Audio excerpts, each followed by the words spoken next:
Good evening and welcome to DLP TV for Tuesday, the 15th of April 2025. And I am your host, Senator Andre Worrell, President of the Democratic Labour Party. And this evening we have an exciting program for you on an issue which touches all Barbadians dealing with education. And our topic for this evening is unraveling the challenges in the educational system in Barbados. Now, the educational system in Barbados faces a number of challenges, resulting in the perception of many Barbadians that it is underperforming and not creating sufficient citizens who are fit for purpose and easily integrated into a rapidly changing world. What are the challenges facing the educational system in Barbados, and what steps can be taken to address these challenges? Our focus will be developing a modern educational system that captures, molds, and shapes the imagination of our children to embrace, resolve, and conquer the challenges in society. So I welcome you to like and share the page as you come on board this evening and join us for this exciting program. Like and share the page, and we welcome your comments as well.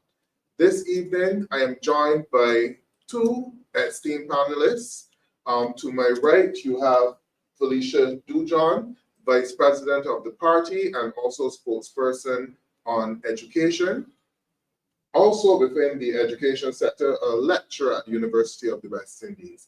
To my left, I have Mr. Dwane Goddard, also within education, teaching at the primary level, and I believe a member of C2 SAB in the educational field for a number of years. Unfortunately, this evening, we are not joined by our third panelist, Mr. Quincy Jones, who was involved in a minor accident on his way here, and we wish him well. And we are very sorry that he would not be able to join us this evening. So I'm giving you a little chance to like and share the page, and we are welcoming your comments for this evening's DLP TV. But as we go on, let's start the ball rolling with looking at some simple mountains which really are molehills in education. And the first topic that we will deal with this evening is the grooming policy in schools. What is needed to resolve this challenge and get us quickly back on track? And I'll start with you, Felicia. Thank you, Andre, and good evening to everyone. Good evening to our viewers. And of course, good evening, Barbadians, parents, teachers, and most importantly, our students, because I believe our students are also our persons who have an interest in some of the kinds of policies that are being designed for them. What do I think, and what do we think from the DLP's perspective on terms of the national grooming policy? First of all, it was a policy that was designed and should have been implemented correctly. And we have a problem where this government does not implement those kinds of policies in a way that it touches the lives of our students. We also have to take in consideration that our students are individuals, they're human beings, they have identities. And what we have seen is a government which tells students that you need to have your hair, you need to carry yourself and compose yourself in a particular way. And then a few years later, it changes. And so when we're dealing with young persons, particularly students that are very influential, they take all of those matters into consideration. The national grooming policy, I don't understand why they need to review it, because it's very clear. It tells and it outlines as to what is expected of students. And I believe it's very important that we understand the kinds of dynamics at play, that when we have a society, that we have government officials and persons that create and formulate policies that's supposed to guide conduct and behavior of young persons, wishy-washy. They're not sure as to what is expected of the student. And I believe it's very important. I believe one time I heard the president of the student council from Queen's College made it very clear that the policy is very clear, it's very articulated in and of itself, and it provides the guidance for school administrators. So the argument that we're seeing and what we're seeing in the public display is really a distraction as far as I'm concerned, because we all know that our children, our students must attend class presentable. I remember being a student where we had to wear ribbons, even when we're in Form 3, up to Form 3 classes. So I think it's very important that we understand which self-identity. Our culture is very important, but we also have to remember that even if we allow students to have some kind of personal appearance based upon their own identity. There are rules to be followed, and those rules are very important. If we must have those kinds of standards for our students. It's an environment which is learning. We have to teach our students what standards are applicable and what standards are acceptable within the school structure. But most importantly, we need policymakers that hold their ground. If we are going to change any policy, our students ought to be aware, parents ought to be aware, and also school administrators. So I think that the ministry kind of faltered at that matter because the policy was very clear. I do not understand why we at this stage where we are, where there are more critical matters to deal with at the school. So it is just a molehill that they're creating into a mountain. That will be your synopsis on the school policy, and that we need to get back to what we know is right in terms of grooming. I believe that. Okay, I will give Dwane an opportunity to give his part, because he would probably interact more with this grooming policy being at a primary school, and we have been hearing some complaints with a number of boys in particular, not necessarily grooming themselves the way how they used to before. Yes, definitely. Good evening to Barbados. Good evening to my fellow panelists. And yes, and you term it as making mountains out of molehills. And I like to think of it, I always call it where we are majoring on minor issues.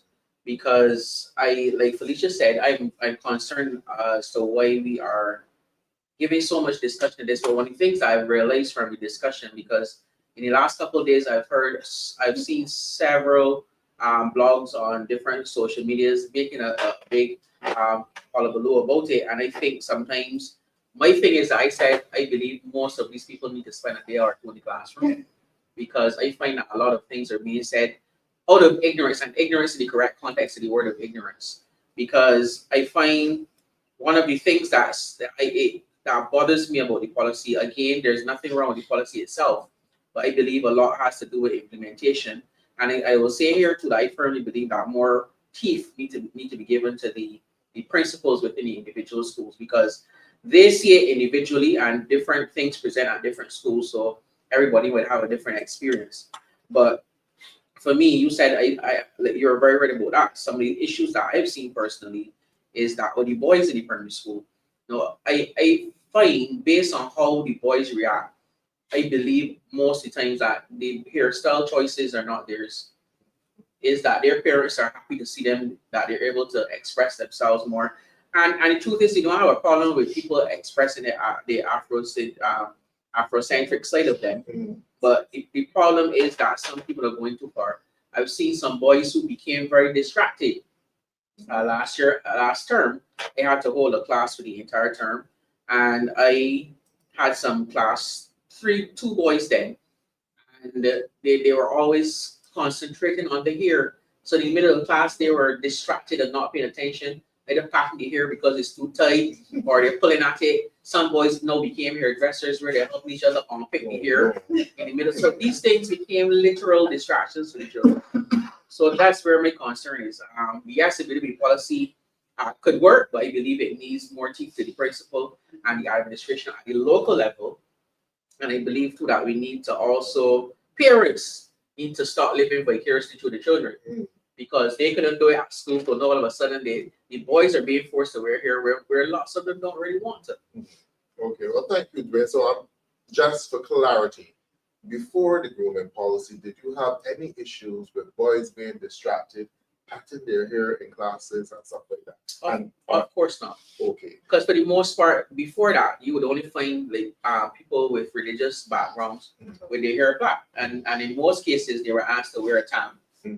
And to keep the hair neat. And I think that's the biggest problem, that the word neat is where the problem is coming, because a lot of children now are coming to school with their hair not combed and those sort of things. So that moves away from neat. So I'm saying that school prepares you for the work of work. And I find that's one of the things that we seem to forget. Now, when we go into the world of work, there are going to be still rules. Yes, some companies allow guys to wear the earrings. Some companies allow you to come with your hair black. But you still have to be neat. Correct. So that's where the problem is coming within the schools right now, where the neatness and in some cases the cleanliness is being overlooked. And that's one of the issues that I found with the grooming policy when it was first introduced, because I thought that it conflicted with what they would eventually find in the workplace. Because there are many workplaces which have strict rules in terms of how you are to carry yourself.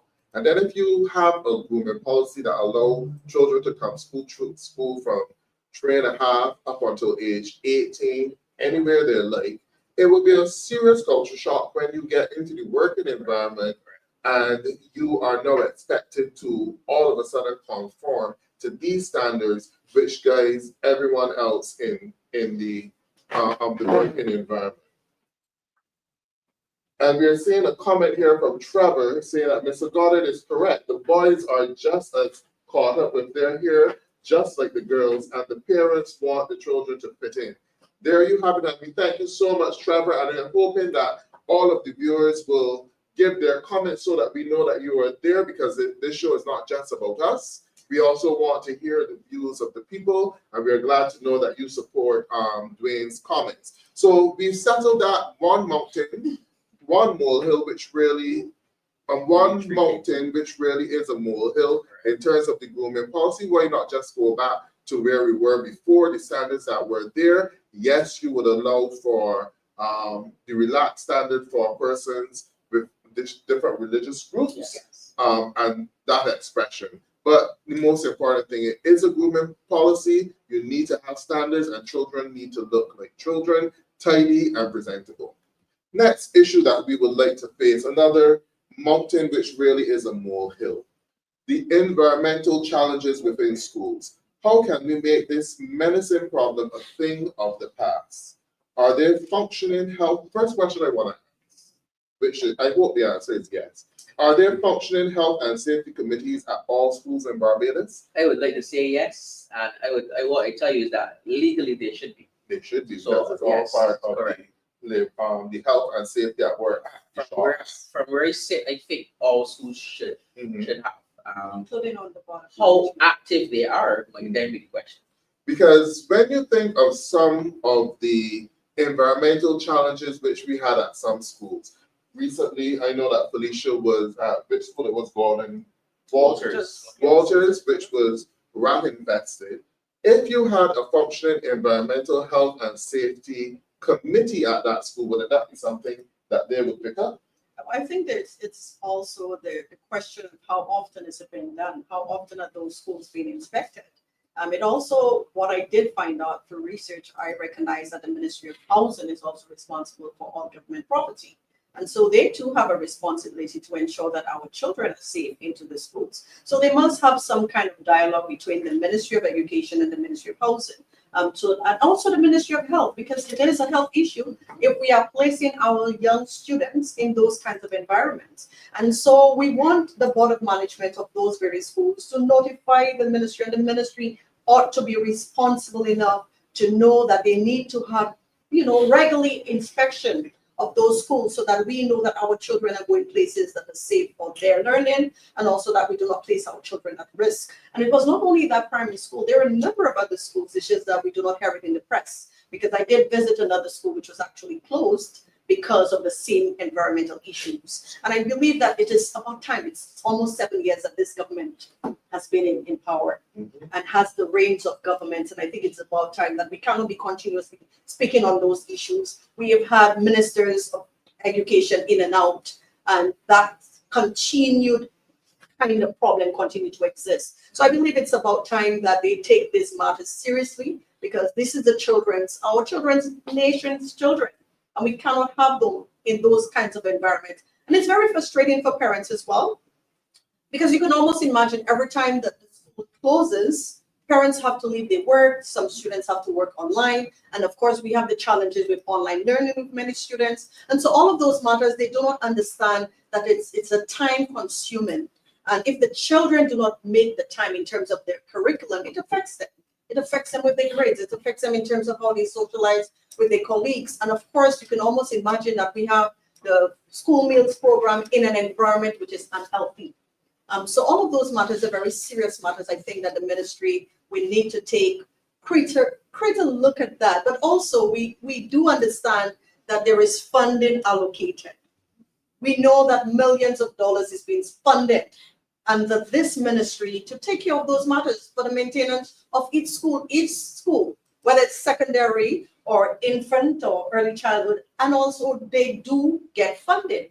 So the question is, where is that money being spent? Or is And if it's not enough, then why did it take them so long to recognize that? The reality is that our children are the ones being affected by when these matters are not being addressed. And I want parents to take a very serious stance on such matters. We cannot have our children in such environments when we know it's at a detriment to their health. And Dwane, do you think that these environmental challenges are something that any right-thinking government should be easily able to put behind them? Yes, you know that there may be situations which will flare up on a one-off, but you should not be in a situation where you have schools closing week after week after week. I agree. Because I want to approach this at two levels. Because there are lots of the issues that can be fixed beforehand. Because my thing is things like coach, for example, rat infestations, those sort of things. They have to be a underlying cause. Like rat infestation, it means it brings some into focus. Probably there are issues with how your garbage or waste and stuff be. And then things like coach. We get schools that are closed every year for coach. Yes. Why is the coach still the pasture above the school? Where college is also a reportable offense as well. Correct. So these things like those, I put squarely on the ministry, and I think that they have to take a greater responsibility of dealing with those things. Because, like Felicia said, one of the biggest problems is when you have to close a school, like you got to take into consideration parents don't know that they just drop you off at 9 o'clock, and by 10 o'clock they're asked to come back to collect you. But then I look at this from a different level that a lot of people don't seem to take into consideration as well. But the external factors now which cause school closures, because we're thinking about things like fires being lit above the school premises and creating issues. Then we're talking about things like I know about a primary school which a stench was coming from the school because of a nearby farm, and these sort of things. So in terms of that, I believe now where legislation and enforcement of current legislation is very important, because stiffer penalties and enforcement of fines for people, because as far as I know, you're not supposed to be burning things nilly-willy. There's a law on that, as far as I know. So deal with those people, put them before the law courts, because when you interrupt a school, you interrupt a whole flow of things for a day. And there's a lot of teaching and learning time that's being lost. Teachers are being, and unfortunately for us as teachers, we look like we're the bad ones, because as soon as the school closed, the first thing, oh, they don't like to teach, they always open. But it's the health and safety. Yes. And inevitably, if it bothers me as a teacher, it can bother your child. Your child can get sick, and we don't notice these things until later down, when somebody has cancer. We didn't realize it was from all the problems that we dealt with before. Yeah. And raising the concern about cancer, there's another comment there that environmental challenges affecting schools have always been on the back burner. It says a lot about how much care is there for children and the country's future. Example, well, Louis Lynch. And we know that Louis Lynch was closed for a number of years because of the possibility. Yeah, exactly. And all the more reason why we need to take a proactive approach to tackling these environmental issues. If all schools should have health and safety committees, this is one of the remits of the Health and Safety Committee. You not just tour the school environment, but the areas around the school as well. That is how you would identify if you're going to have a problem with coverage. If you are in a school environment, which is in an agricultural area or have a lot of bush, you just need to walk through the area. You will see the coverage there in the early stage. You have to get the coverage at the early stage in order to get rid of it. And the bees as well, all of those things. So I do believe that this is another molehill that is being inflated to be a mountain, and it's something that if we really care about our children, that any right-thinking government would put the funds there to deal with it. Now, in looking at that, I think Felicia started to look at it, but I would want for us to take a deep dive into the estimates for the Ministry of Education, Technology, and Vocational Training. I guess it is still in the estimates because that, not the two names that they were given recently. and how the funds are allocated for things such as maintenance of property, property and plant, and asset under construction, because this would give you an indication of how seriously the government takes these environmental challenges, because the environmental challenges come because the properties are not properly maintained. They also come if you don't have the right facilities there, or if you have too cramped facilities as well. So that's where assets under construction. The furniture and fittings would also come into it as well. And so, could you just give us a quick synopsis? I have some figures here, but I will allow you to go first. Well, I think it's very interesting that we need to inform the public. We need to inform taxpayers that the Ministry of Education receives perhaps one of the highest budget allocations of $600 million. And that should tell you, and this is yearly, and that should tell you in terms of how much. So we're looking at almost sometimes 15 million for just infrastructure. And the question is, how is it being spent? And I think it's very important when we think about a government of accountability and transparency. These are the kinds of questions that we need to raise. And I think taxpayers have the right to ask those questions as to where are those millions of dollars being allocated, because we're not seeing any tangible outcome from that. We're not seeing it. We know that the money's been allocated. We know that the money's been spent, but we're seeing that our schools are not benefiting by those funding and those allocations. So the resources is very, very low. And it brings, again, it raises the question in terms of the mismanagement of the funds of taxpayers' monies. And so it's very important that what we ought to do as taxpayers is to ask the question and have the ministers of education to give an account of those funds, to let us know as to how much is being spent in the last 2 or 3 years and how much they are willing to spend this year. Because we know, as I said before, $600 million is not $20. It's not $15. And so we need to know where that funding is being allocated. And because if you're seeing that this constant and continued of those closures of schools because of those environmental concerns, then we need to ask those questions. And this is a government that told us that they will govern under transparency and accountability, but we're not seeing that. What we're seeing is the changes of leadership in this government. And the changes of leadership also means that every time a minister is changed, we do not get an account of where the funds are being spent. And so I think it's very important that our persons, our citizens, recognize that the allocations of those funds are your taxpayers' monies, are your monies. And so we need to know exactly how it is being spent and what we have to say on those matters, because we did not get an opportunity. And which is very interesting. This budget, the Ministry of Education was not debated. And this is the 3rd year it has not been debated because we do not know where the funds have been gone. So what we need to do is to ask those kinds of questions. Perhaps the new ministers of education will give an account as to where exactly those funds have been in the last 3 to 5 years. So I think it's very important that we look at that. But as I said before, we already spent almost $500,000 only on the Grantley Adams School. And so it tells you in terms of that. And we at the Democratic Labour Party, we have been taking into account for the last 7 years. We've been following and keeping account of the funds. And sooner or later, we'll be presenting that to the public. Great. Thank you, Felicia. And just before I go on to Dwane on this issue in terms of what is actually spent, from some of the information that we have, now Felicia mentioned that the budget is over $600 million for the Ministry of Education. Right now, what is spent on maintenance of property and plant and assets under construction does not even equate to 10% of that $600 million. So you have roughly about $50 million being spent on those 3. Maintenance of property, $18 million over 69 schools, 69 primary schools, and 21 secondary schools. Assets under construction, $16 million again, over 69 primary schools, 21 secondary schools, and about 16 nursery schools. So obviously these are low amounts. So what can you tell us about this, Ray? The first thing that we need to explain to for transparency is the way that the schools are run. Because in the secondary system, the schools have a board of management, and the funds are allocated from the ministry to the board, and they basically oversee the spending of the monies and stuff.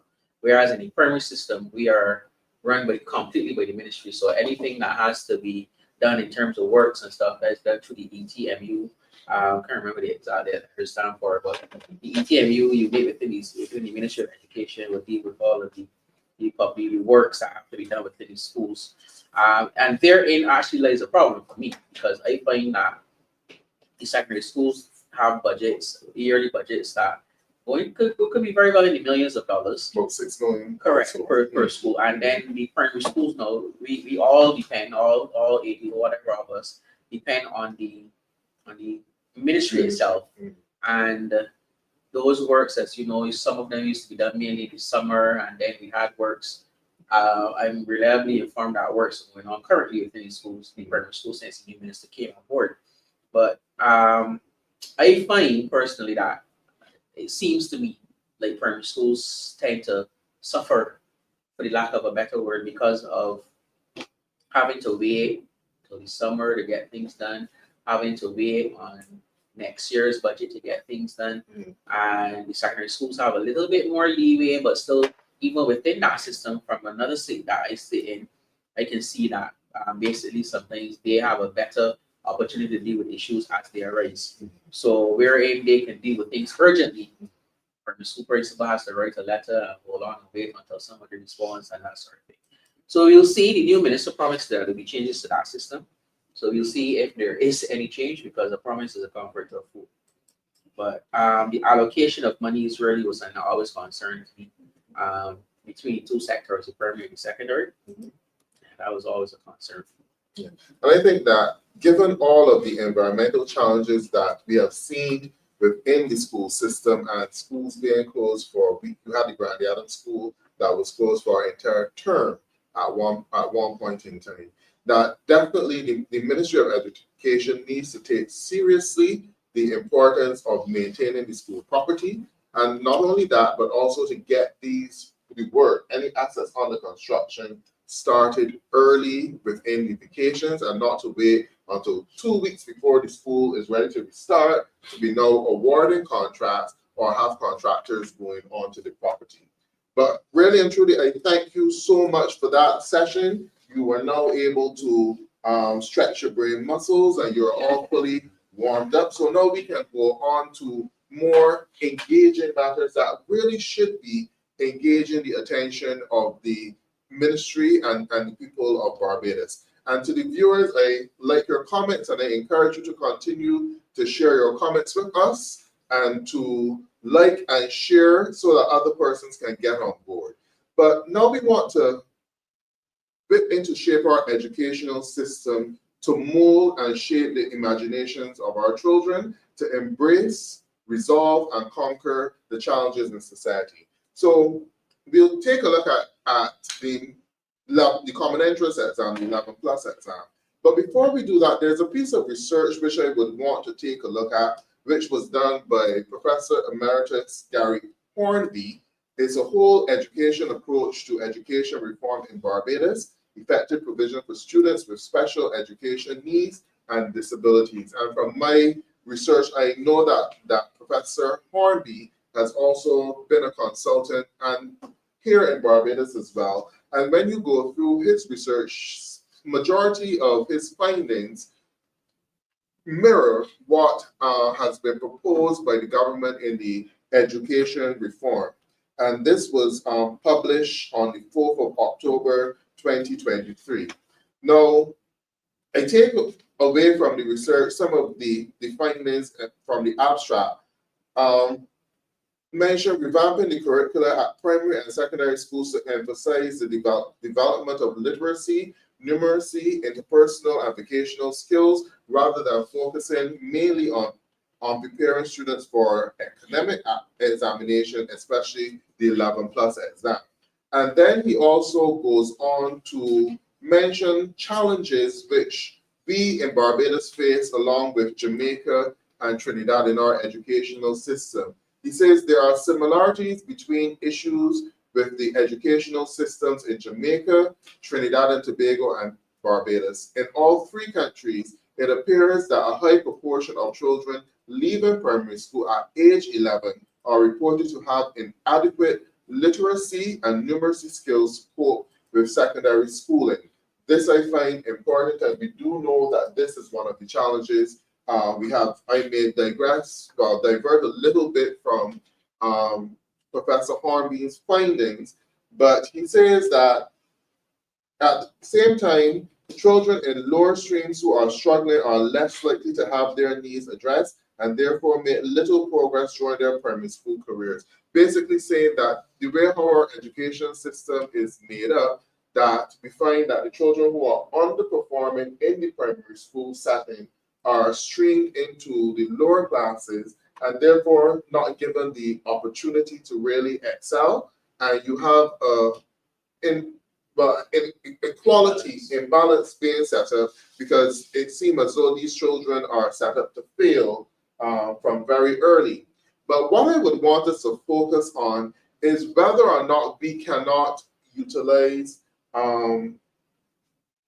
the resources which we have in the educational system in order to identify the challenges which the primary school children have, because this is where we need to fix our educational system, not at secondary schools, but at primary and the foundational levels in nursery school. He said it has been found that children who attend private rather than government primary school show substantially better achievement in basic academic skills. Therefore, many parents who can afford it enroll their children in private primary schools in order to give them a better chance of doing well in 11+. It should not be surprising that private schools with more middle-class intakes, superior resources, and smaller class sizes do better at preparing children for examination like the 11+, thereby increasing the inequability of the system. So what I would want to ask the panelists this evening, is the 11+ exam the problem, or is it an indication that there is a problem which we have not done enough to address in early education of our children?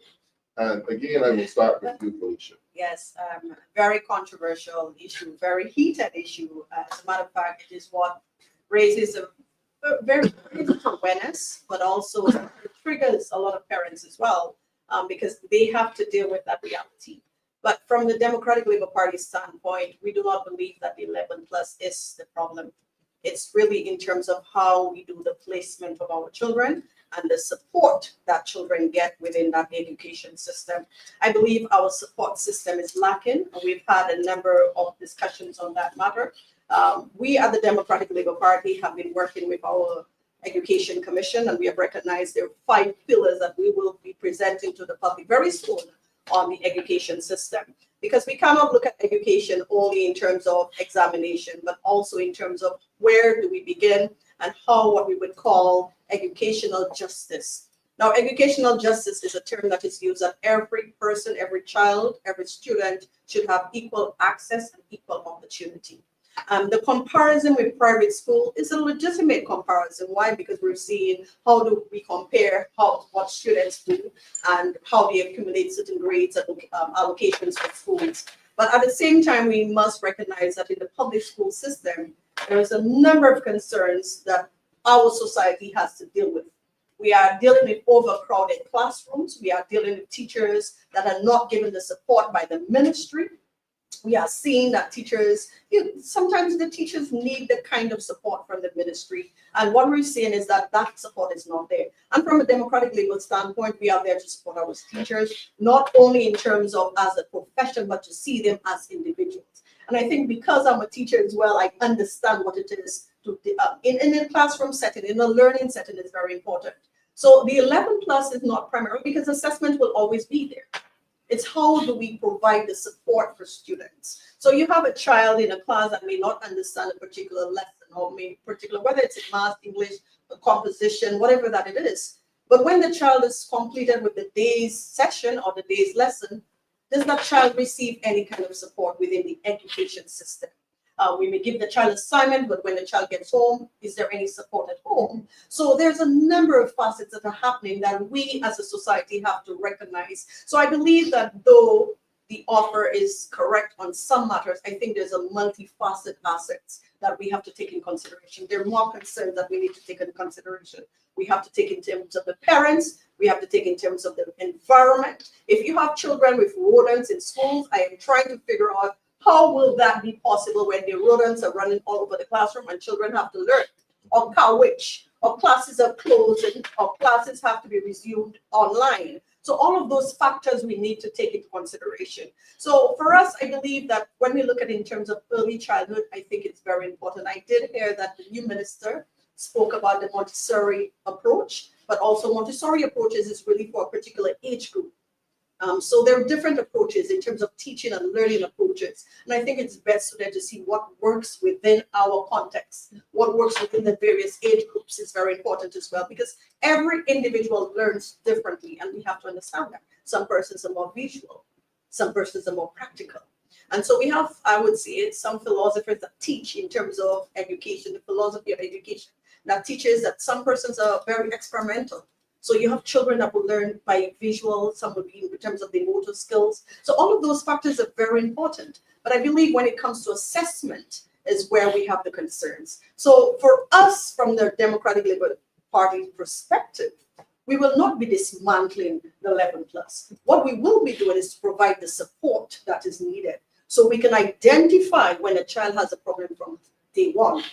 So one of the factors, what is happening, and I think the writer and the author did highlight that we are not using the data that is available to us. We're not using empirical data or evidence to make policy decisions. You have a child say in reception, the child comes in reception. There are certain things that we haven't tested the child. We test children for hearing and everything else, but we don't test the child's altitude for learning. And so all of those matters are important. So if we see a child is not doing well, say in reading or literacy or numeracy, that data is in the child's report. And so what the ministry should be doing is to flag that student and to provide that student with the support. And which is very interesting because I had that conversation very interesting. At the university level, students have a lecture and they have tutorials. And we're dealing with students, adults, and adults. They need the intervention that is needed. They have tutoring. But what happens to a child? What happens to a child? A parent cannot afford lessons. And I do believe that the Democratic Labour Party is on the right path where we are looking to provide the support for each child.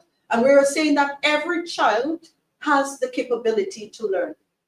They may learn differently, but every child has the capability to learn. And what we will be doing is to ensure that the child has the support, the teachers have the support, the parents have the support as well. And all of those factors are very important because we have to look at teaching and learning as a community base. It's not something you're just learning in the classroom, but also for something that it's lifelong learning. So the basics are very important. We have to teach that. The different teaching methodologies are very important as well. But at the same time, we ought to understand that the 11 plus is not really the factor. What is important is how we get children where we expect them to be. And so that also means that in terms of what is the target mark for each student, what we expect students to do in maths, we notice that students are failing in maths and English. So that should have told us, we've known that for many years. What have we done? Have we changed our teaching styles? Have we changed how students gravitate to the lesson in and of itself?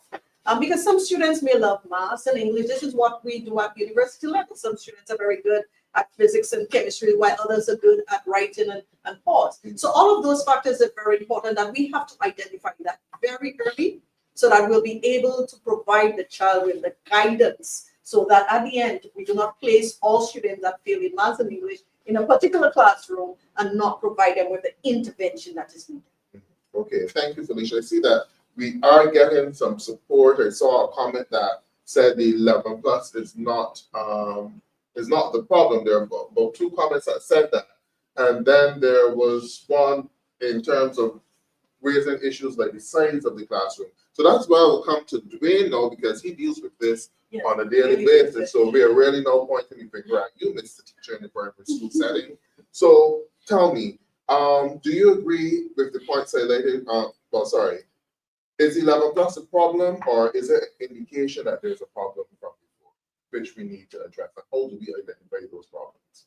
It is not a problem. You say that up front. It is not the problem. And I'm glad you called me Dwane, because I always tell my colleagues at work that I'm not Rumpelstiltskin. I cannot turn straw into gold. I think sometimes that's what's expected of teachers, because we're given nothing to work with and we still expect to produce results. Another thing I once heard was that teaching things, when you look at teaching, it looks like you're have a 21st century mind that that you're operating with in an 18th century building on 19th century furniture, and in some cases you're using 16th century methods of delivery of the education. So that basically sums up how education sometimes is dealt with here in Barbados. But when we look at what Felicia spoke about, I think the most important thing that she mentioned there was the support system that teachers are given. She mentioned identifying issues with children, and right now teachers are not given some of the powers that they really should have, as far as I can see it, because we have cases where after years of experience, you can tell when a child has certain learning difficulties, but because we're not trained in a particular area, all we can do is recommend that the child be seen by a professional. But sometimes that takes, and then the way the system is now, some of these children can't be seen until like after age 5 and stuff. And early intervention could have prevented a lot of problems that we are having now. So I go on to talk about identifying the problems with children, young children, in terms of learning difficulties. Support personnel within the school system. A lot of people in Barbados see schools as teachers, but when you look at the school systems out of the jurisdiction of Barbados, you see where they have school counselors, you see where they have, and right now we have guidance counselors in the secondary system, but not necessarily in primary. We have about 4 or 5 social workers attached to schools all over Barbados. So they share the entire gamut of the primary schools. And so things that can be nipped in the bud, because, as I said, sitting from another responsibility that I have, I've seen how children are affected by little things in the home. That if there was the intervention of the social worker on a regular basis, some of these things could be probably nipped in the bud. But I find we need, as much as education takes up a big part of the budget, no, I still think there needs to be probably a little bit more, because we need more personnel within the schools. And I mean on a regular basis. I don't mean sharing how we share the clerk typist to two or three schools to one clerk typist. I'm talking about we need to have the same what's the word we just called? Social workers, right? We need psychologists. We need those persons within the school, or the schools need to have access to those persons on a more regular basis than what we have now. Because a lot of times there's some serious issues that children are going through that with the proper interventions, they can be dealt with. And these things want to affect how a child will perform, obviously, because we're talking, the thing is about common interest, and all I'm saying is going to get back, or segue back there. But because when we have these issues and we don't deal with them, the children obviously know they're not reading, they're having issues reading, and we have been for too long an exam-driven society. So a child, no matter where a child is at, is expected between 10 and 12 to do an 11+ examination. Then no matter where that child is at 5 years later, is expected to do CXCs. So my thing is, and God forbid you're not academic enough, then in some schools you're not even entered for the CXCs. So then you drop out the system, and some people end up being statistics. But my thing is that we need to early intervention. That's all I'm going to keep saying. Early intervention. That's the big thing, because when we get these problems nipped in the bud, because reading is something the Chinese say, give me a child for the first 3, 4, 5 years of his life, and they can turn it into anything. Because once you get certain fundamental concepts in a child's head at those stages. And sometimes it's probably approached in terms of pedagogical styles, because how you deliver it again, like Felicia said, every child might not be visual. So no matter how many visual aids you have, put it in a song or something, and that child may pick it up a lot better. Then you might have a child who has to definitely read it on a print. Then you might have a child who has to interact with it, the tactile as they call it. So you need to take all of these different learning styles into consideration. And these are things that we learn as we are trained as teachers. So it's just a matter of implementing what we're taught, the differential teaching and all the different learning styles and learning abilities. But these are serious things that we need to take into consideration if we're going to nip those little things in the bud. Because we used to boast that we have it was 98% literacy. That's a lie. Andre, that's a lie for the pit of hell right now. Because no way in Barbados, that statistic has been dead before Adam was alive. We keep fooling ourselves that we're still there. But the children within the primary system, they are leaving primary school and many of them cannot read. And that's a serious problem. Because then, and universities pick it up. Ask the university lecturer about the FD10A course and how many people feel that are doing medicine and that are doing all the other technical subjects because they're technically minded, but they can't string two sentences together. And that was a problem for the time it was up there. Remember, FD10A was a course that people 3 years down were still trying to pass because we had a lot of very intelligent people, but their literacy and their numeracy were in shambles because, again, they went through the system and nobody took the chance to pull them back and say, well, look. And this brings me to another point. My final point is that we have been too long also teaching the curriculum and not teaching the children who are in front of us. I have serious issues with that because you have a child. For me, I remember my principal used to always give me the children who are weakest because she said when they recognize you got a thing for those type of children and you get to them. And so for me, that was it. Because I remember a parent, I used to teach lessons one time too, and I had a parent bring a child to me a couple of months before the exam, failing marks with 78%. That child went on to do the 11+ exam and got 50 little bit. And went on to elementary school. You know, it's to bring a child from 7% to 50 something in 2 months. I felt like a king. If I had all the great children now that coming to me at 98%, the way they get 99, what were they do? I didn't do anything.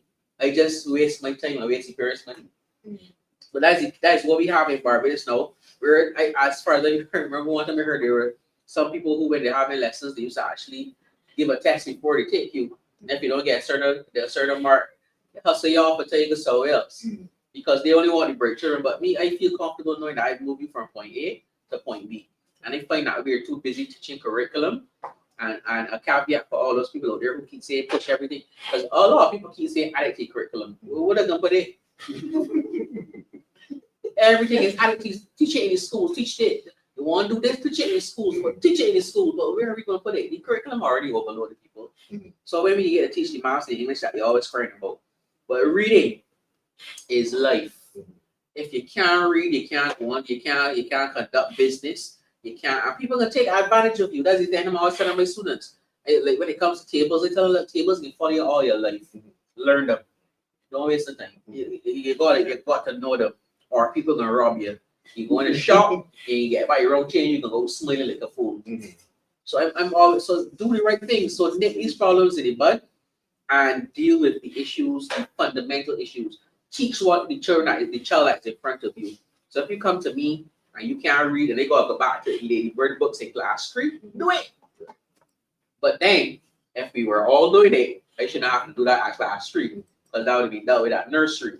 But unfortunately, that's not how the system goes. Yeah, we're going to spend a little bit more time on this because I saw some interesting comments there that I would also want to get into as well. But this is a very important part because we need to get this right if we are to fix the problems within our educational system. And one of the comments that I saw mentioned is in terms of the speaking about mixability classes.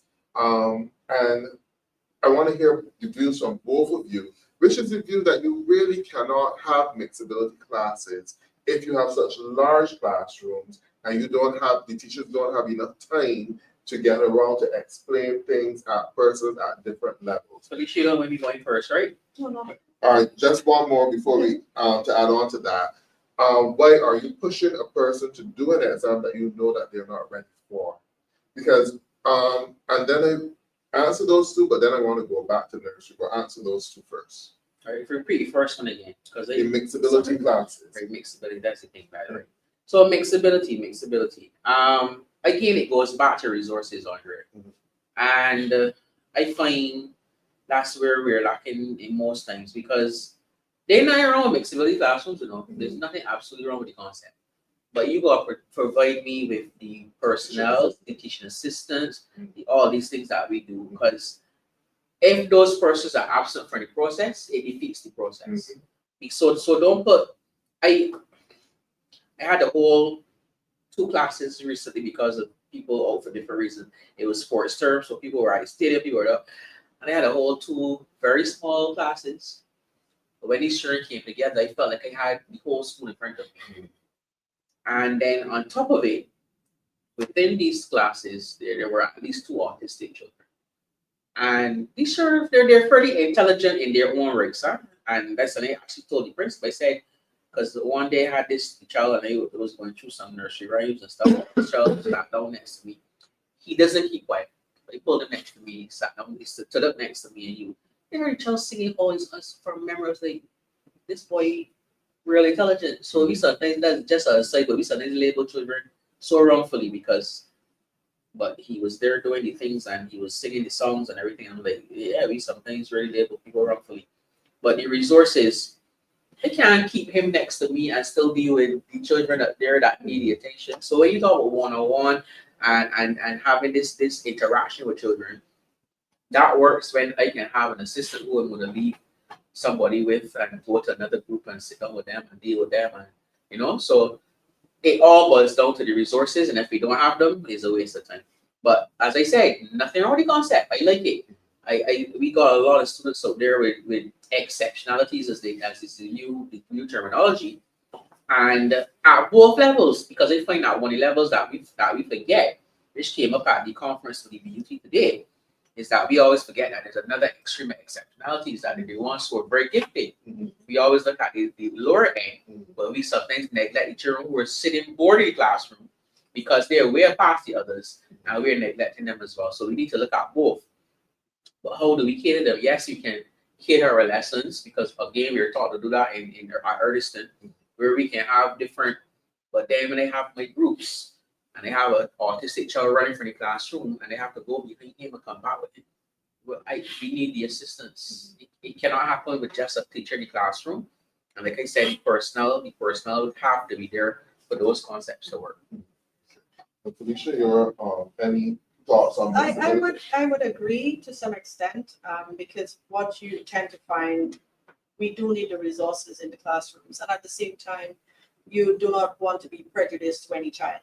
So if the resources are there, then we should allow it. But also you want to look at the severity of the child's learning disability as well, or gift, or the gifted children.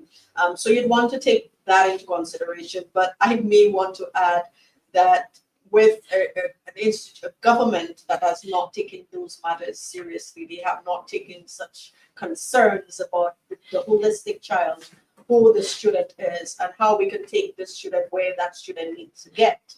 So these are very, very serious matters that we need to look at. But while you were speaking, something kind of ticked as well, is that the fact that in terms of parents and providing that support for parents, I think there are times where parents come in and they look at the student's grade just before they do their term class exams. And sometimes parents do not get the time to go in and meet with the teacher to know where the child is during the term.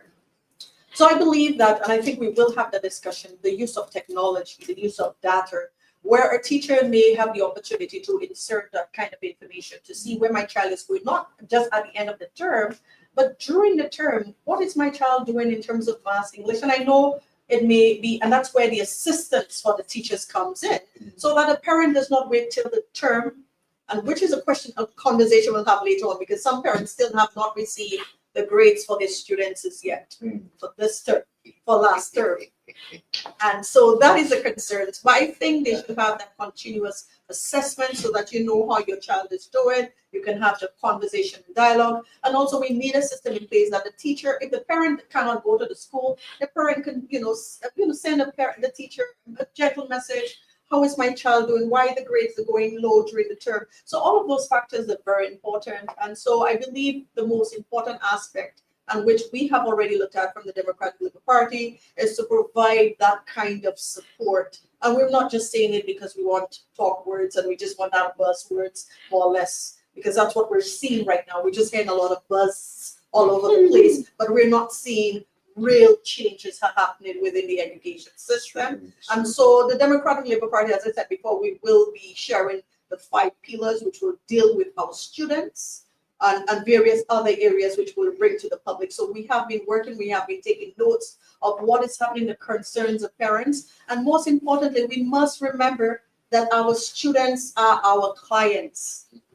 And we must serve the very same way we have clients in our hotel sector. Our students are our clients. So we must provide the support, the facilities, and so that they have a very good learning experience. And I think that's what is very important, because even as adults, we remember our experiences in primary school. And as far as some of us may remember, even infant school.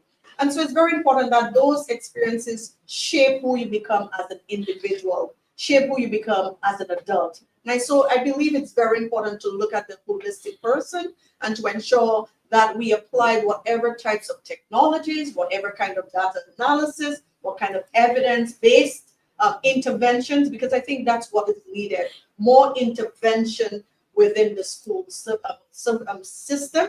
Because what we're seeing is that we're hearing the ministry is saying one thing, but then we're saying nothing is really happening. And I do not want to say nothing to do that, but we're not seeing tangible outcomes within the education system. And taxpayers are paying too much. With the high taxes, all they expect is that we do well by our children, and they do well by their children. I think that's very important. Yes. Okay. Right, and I think too that we also need to bring the role of the parents into this as well, because we're dealing at the primary school and the nursery school level. And a lot of what they learn at this stage is done through reinforcement, in practice, memory, rote learning. Yes. So therefore, things like homework plays a part in all of that. Correct. So at which stage should the school be contacting the parent to say, well, I noticed that your child did not do the homework? Do we get a lot of instances of that where a number of children return to school and have not completed their homework? And how is the school system equipped right now to deal with that? Well, let me take that to another level. I won't be facetious enough to say that some cases now they're not even too sure if they're giving homework. So some people may not actually be giving homework because parents don't know any better. We have a lot of cases, especially during COVID. People had stopped giving some assessments basically because the parents were doing the homework. Yeah, so I don't think they did realize that we know when they do it because obviously we know the child in front of us, so we know when something different comes before us. But we have a lot of cases where parents help more than they should.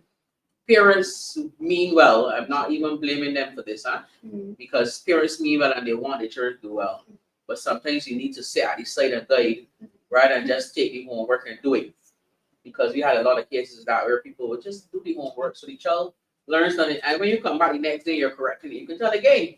Because we were going through the corrections, the child is lost. So it's like we pick up these things, parents. Let me say that again so you understand. We pick up these things, parents. We pick them up. So we're not being fooled. And it does nothing for the child.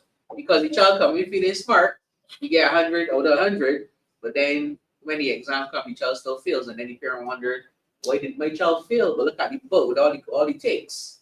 But yeah, those are your takes. You got 100. So that's the problem. But in terms of corresponding with parents, some schools also have the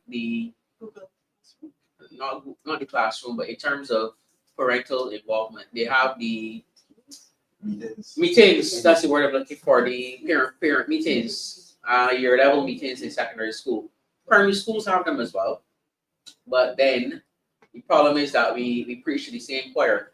So the head people that we need coming in to have these discussions don't always make themselves available. So I would use this platform to encourage parents to take serious attention to your children's education, because it is not just a case where the teachers are teaching, but as Andre said just now, Senator Worrell, we have to reinforce what the teacher does at school. It has to be done at home. So if you expect your child, and I'm going to go a little further to say, check some of the statistics that the guy mentioned here before. He spoke about the private schools. And don't tell me it's because they're rich or because they're well off. But look at the difference within those private schools at the parental involvement. And then you will see why those children are successful. The parents go to they go everything in school call it PTA meeting, they're there. The school having a concert, they're there. The school having whatever, they're there. And again, don't tell me about finances, because my parents were poor and they went to everything as well. But my thing is, we have to, and it impacts on the child when they keep seeing that, hey, everybody else want me here, but mine want me here. And those are things that parents need to consider. So when you see those things, and pay attention, don't just wait until the report comes home at the end of the term, like Felicia said. Your right as a parent is to go through the books. So the books are coming home every day, but you're not checking the books and you're not asking questions. And you are sufficed with asking one generalized question every weekend. You got homework? No, mommy, all right, and that's it. The conversation done. So up goes that child for the entire weekend running around helter skelter. And that time Mr. Goddard left homework 6 pages long. Come back in Monday morning, sir, I didn't get to do the homework. My mommy I was like, mommy, what I thought do the process? So parents need to pay attention. I know a lot of parents do. I'm not blaming anybody. I know a lot of parents do help their children. They have experiences. I mean, simple things like taking your child on a bus ride and speaking to the child on the bus ride, because taking them in enough, because when children, this thing called learning incidentally. And when you take the child to Shafet, a lot of you go to Shafet, don't tell me so, you know. So when you go to Shafet, read the sign, tell the child what is that sign that they're saying, or what spell the letters out for me. You know, so when you provide those sort of experiences, correct. So when you go, I saw a man do that the other day, and I was so happy. He told the girl, the child, he and the family were in front of me, is that you know you're doing everything, you calling, you telling them what you want, you so speak up so he can hear you. So I was like, whoa, daddy, I love that. And those are sort of experiences we want. And unfortunately, if we don't get to provide them as teachers with these schools through tours, some of these children don't get anything. Some children never went in a park. So even the community parks and stuff out there, the children don't know about swings and about those things because they don't have them home. And the parents don't take the time to go and take them out to the park and whatever. They're always too busy, always too. I mean, again, you can't blame some of the parents, because if they go to work 12 hours a day and they don't have the time, then you really can't blame them, because the economics pushing them to that point. But I would like to see a Barbados where the government sees it important enough to provide the time for parents to be able to have that time with their children, because it's important. It's important. So when they don't get it, and there's a lot of problems that we have in society stem from that home relationship. When that is missing, the mind's not settled enough for us to teach them. And if your mind is settled, little basic things like breakfast, children coming to schools and they avoid the breakfast, you can't learn an empty stomach, carry can alone for gasoline. So when you come in and those little things are missing, again, parental involvement, but then mommy probably left home at 6 o'clock to go to work. So I don't lay blame squarely on the parents, huh? So they feel that we need to put things in place socially. As a government waiting, we need to consider those things, because we have to provide parents with the opportunities. And then when they don't do them, that's when it gets to put them, put some penalties on them. But we're going to go. I think I can just briefly touch on that as well. But I also believe that the time that we have students in school, we have students from 9 to 3, and there's the expectation that the teacher is not exhausted the parent is not exhausted either. We have to remember that children belong to the society. They belong to us. They're our children. And I believe that is where the social groups come in. The Boy Scouts, the Brownies, they come in. And I think we have to look at the way that those individuals that really care about our children, that they could step in and help. Because not, as I said before, not every parent can afford the lessons and things of that nature. So if the children are already in the school environment, perhaps we shouldn't have school as long as 9 to 3, perhaps at 9 to 2. And so we give the students at least that hour to complete any assignment with, guidance counselors, not guidance counselors, but the scouts and any of those social clubs that are willing to come, because I know there's a number of persons within our communities that are willing to help and volunteer within the same community, that are willing to come in and help students with their homework just before they head home. And I think it's very important that we identify those kinds of solutions, because yes, parents do work hard, and the average parent always want to see their child do well. Perhaps that's why they help with the homework or do the homework, because they want to see their children do, in some cases, better than them. And so what we need to do is to perhaps look at, and when we think about the curriculum, we always talk about the curriculum changing, and I would agree with you, but also look at the time span that we have children in school and what they're focused on. So perhaps we should leave at least an hour for students to do other activities, which would include their homework, so that parents get the time to prepare them for bed. Because usually that's happened. The parent finishes work at 4. By the time they go through traffic, it's 5, 6. It's time for dinner. It's time for bed. And so we have to look at how the community, and this is one of our pillars where we get the community to assist us, and perhaps all schools, which is very interesting. And I have to share, I did take a look at the Boy Scouts. They had their first campaign over after 13 years. And yes, Black Men and Goddard. And it was amazing what they have been doing. And so they are those social clubs that will come in and help our young children and be part of the community. So we have to remember that the school is not just an institution, it's not just a building, but it's the community. And I think the Democratic Labour Party, we are working towards that, where we will try to get more clubs in schools, more volunteers, give them a stipend. We have so many university students, retirees out there that are willing to give back to our students. So not allow our students to falter on the wayside, but provide them with the help and assistance. And our main emphasis is to provide the support for parents, because there's this idea that there are parents that will know the new maths, I would call it, or the new writing structure and things of that nature. And it is our responsibility to be there and provide that support for them. Okay, thank you, Felicia. We will get back to, because we're not finished with this, but I just wanted to share a little bit more of the research in terms of a need for a reform of the education system in Barbados. And again, this is research from Professor Hornsby. A report published in May 2020 by CEO World Magazine of the world's best education system surveyed 196,000 educators and other stakeholders in education who rated education systems in 93 countries on the quality of the public education system and related opportunities. Barbados was ranked 79th out of the 93 countries. I certain that this would be a surprise to many Barbadians to hear that. Well, Trinidad and Tobago was ranked 58th, the Bahamas 74th, and the Dominican Republic 78th. Clearly, this indicates a need for change in Barbados, as for many years, the proportion of government budget spent on education has been equal to or greater than that in many other countries in the region. So one would not expect such low ranking. Also, although official figures are not published, it has been estimated that up to 80% of children who enter secondary schools in Barbados leave without gaining any qualification. In contrast, the figure in New Zealand, for example, and this is where we may digress a little bit, where there has never been an 11+ examination used to select children's secondary schools, this is around 20%.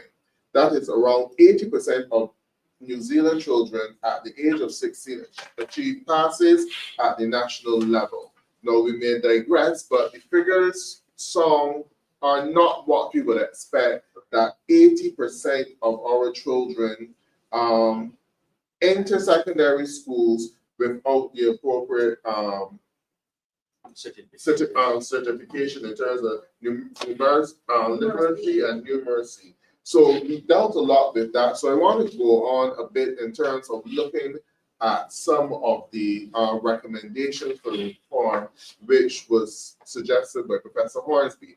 One of his recommendations, which we don't agree with here, is in terms of the abolition of the 11 plus exam. We do believe that there is a place for the exam, but there should be some tweaks made to the exam. What the key to reforming the education system in Barbados is taking a whole education approach that includes moving away from a selective secondary school system focused on the achievement of high level of academic qualifications by a small minority of students to one that provides all young people with an excellent general education. This will provide a good basis on which young people can make a choice between working to achieve either academic or vocational qualifications by the time they leave secondary school in order to go on to tertiary education. And he also suggests revamping curricula at primary schools in order to optimize the learning of literacy and numeracy and promote social and emotional development, which are some of the things which you mentioned, Dwane. And at secondary schools to provide technical and vocational options alongside academic programs. Third, implementing comprehensive policy and procedure for education of children who experience difficulties learning in school. Well, you know, this is where the assessments would come in and things such as the criteria reference set. So this is where I want to bring the conversation now. How do you see this approach working within our school system? I'll start first with you, Dwane.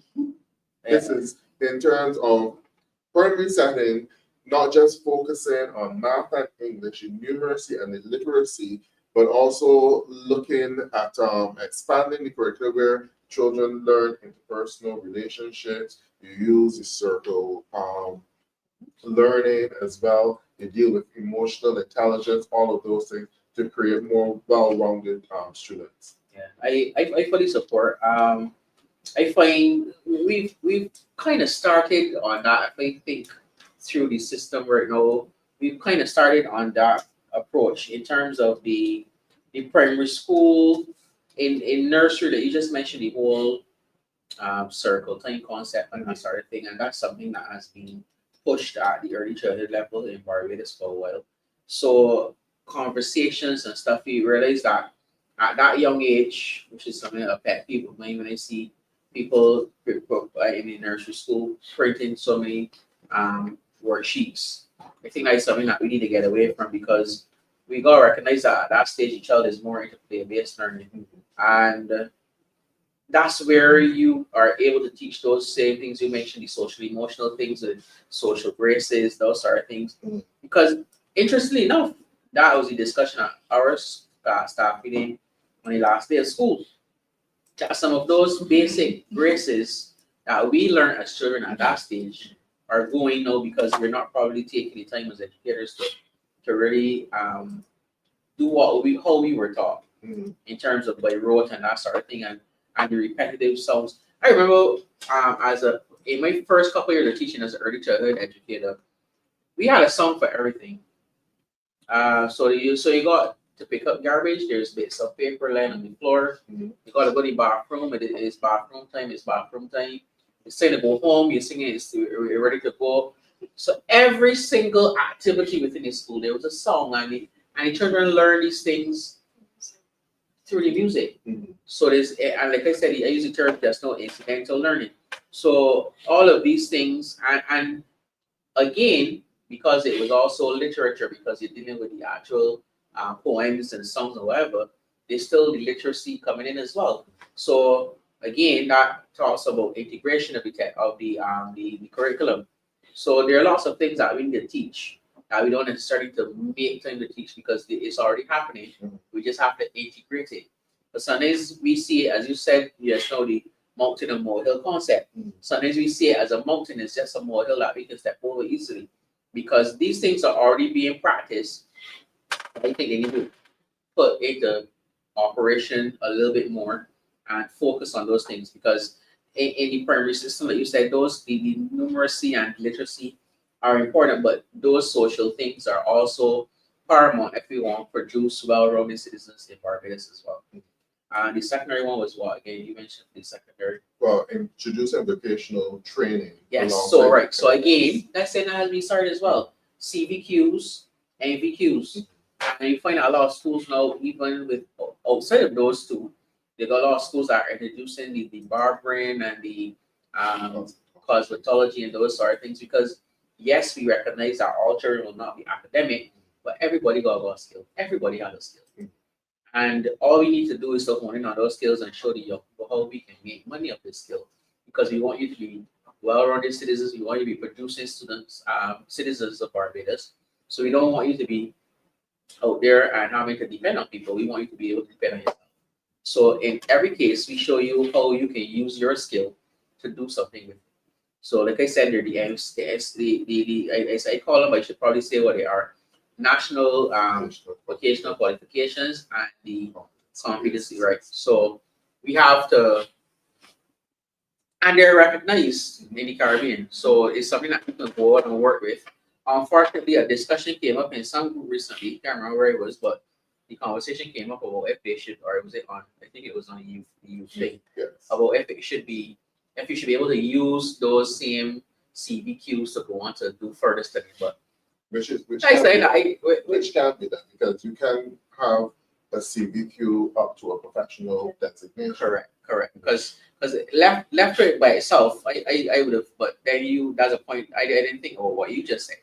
But you're right as well, because I was saying that left to it on its own, a competency and a skill is saying totally different academic.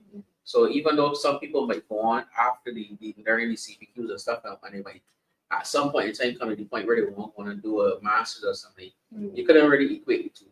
But then there are also skills based, where people get, what's the word for it when you're doing the exams? Internships. No, you get the hours. So let's say you work and you got your experience, so you can then use that as part of. So you understand me, right? I can't remember the terminology now, but. So you can use the skills that you've learned in your workforce to then go on and get your credit hours. Right. You can get your credits based on your skills as well. So it probably is not to be considered, but again, it would take serious consideration on how you can weigh this thing against the next thing. But it could be possible. Yeah. We're going to come on to dealing with the education and the sector, and I'm going to allow Felicia to get on in terms of this reform that is needed at primary level before we move on to the secondary. Well, yeah, I just read an article that says that China will be implementing AI in all schools from the lowest levels. And these are concerns that we need to look at in terms of where do we see our students in the next 5, 10, 20 years. Because our society now is not going to reflect what is going to happen in the next 20 years. And we have to prepare our students for that, whether it's technology based in all fields, not only in terms of technology in that sense, correct, but you need technology in agriculture, you'll need technology in carpentry, and all the other fields that you think of in terms of vocational skills. So it's very important in terms of what are some of the areas that we think that is important for our student, what we mean our future student, and what future can look like. And I think as a progressive party, and as a party which has had a vision for many, many decades, I believe that these are some of the factors that we will look at. So in as much times when we hear about curriculum reform, I think they're very core courses or core areas that students need to focus on, because you will need it in every aspect of life. You will need math. There are some philosophers that believe that you will not understand the world if you don't have math. You need math for even the traffic lights. You need math for baking. You need math in every area. It's just that we have to show students where it is, and the very same area. So every area that you possibly look at, you will find math, you will find physics, you will find chemistry, you will find English, you will find literacy and everything else that comes with it. But what is very important is how do we get our students excited about those courses? Because no matter how much you will teach those courses, if a child is not stimulated in a particular way, that child will not learn the way that he or she should. So I think it's very important in terms of how we go about teaching those courses, what we include in it. We can't teach students what we were taught when we were growing up. So we have to make it more exciting for them. We have to make it applicable for them as well, so that they can show. A very good example, I was teaching one time I was doing summer school, and I told students that the video game that you have is computer science. It is math. But they didn't understand that until they start doing a little programming and understood that you need math, you need it for you to have the very basic video game. So sometimes we tell children that, too much video games. Yes, and I do agree. I have boys, so I understand that. But at the same time, we have to show them the practicalities of those areas. So yes, you may say you may not need math, but you play video games. You have all these other things. So I think it's very important that students understand why those areas are important, not just because sometimes you hear children, oh God, I go to school today again, school opened back just now. But we have to show them that it's something that we've given you the basics now so that you can become whatever you want in the future. Yeah, there's an interesting comment there with regard to project learning and whether or not we think that would create well-rounded students in and out of the traditional classroom. And I believe that this means in terms of projects and teamwork and stuff like that. Yeah. Because that is also a teaching style as well, where you get the children to work. Has been pushing it recently, actually. And not exactly. But what about the role of the Media Resource Center in the Ministry of Education? I think so. Because a lot of children learn by watching videos. Because we are in a world now, you just said it, children love to play video games. Why are we not utilizing that technology to teach our children? To teach our children math, to teach our children English, all of those things. I came across a video game for babies, where they can learn counting with the video game. So why are we not utilizing the Media Resource Center within the Ministry of Education to do more content that would help to stimulate interest in our children? I do agree with that. I do agree, but I mean, all of us have known what group work or group assignment looks like at a university level. Scary. But also, you want to look at the advantages and disadvantages. So I think it should be complementary to what is already happening in the classroom. I did hear the minister speak about it, but they just throw ideas out there. But how is it going to be implemented? Are we going to just add certain aspects of the classes? Would it be for agriculture? Would it be for technology? Would it be for English? Would it be for writing? Or social studies? We want to know where those group projects, because I think it's a great way to get students to work together and learn together. But at the same time, you may find students may have difficulties.